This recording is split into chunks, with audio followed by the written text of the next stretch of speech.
Tiesitkö nää, että Mustiojoessa on pikkunen saari Kirkkojärven eteläpään lähellä? Aika lailla kirkon kohdalla.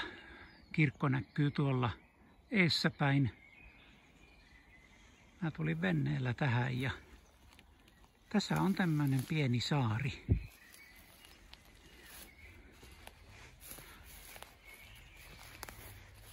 Tämä ei tosiaan järin suuri ole. Loppuu tuolla.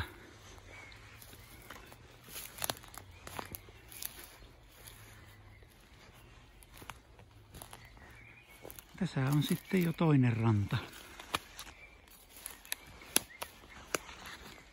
Tämä on niin hyvin ruovikoitunut molemmista päistä tämä saaren ympärys, että tähän väliin ei kovin helpolla eksy.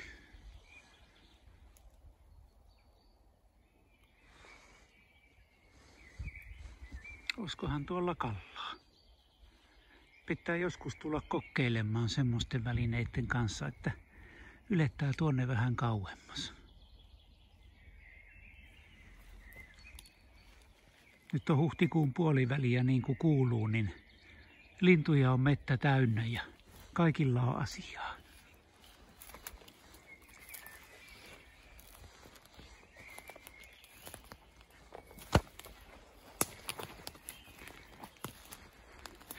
Lähdin tänään ensimmäistä kertaa tälle keväälle vesille.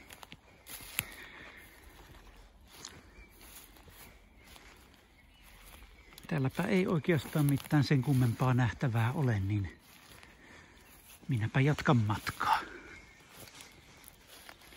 Tuonne Kirkkojärvelle ajattelin mennä ja kokeilla samalla, että tarttuisiko onkeen pieniä kaloja.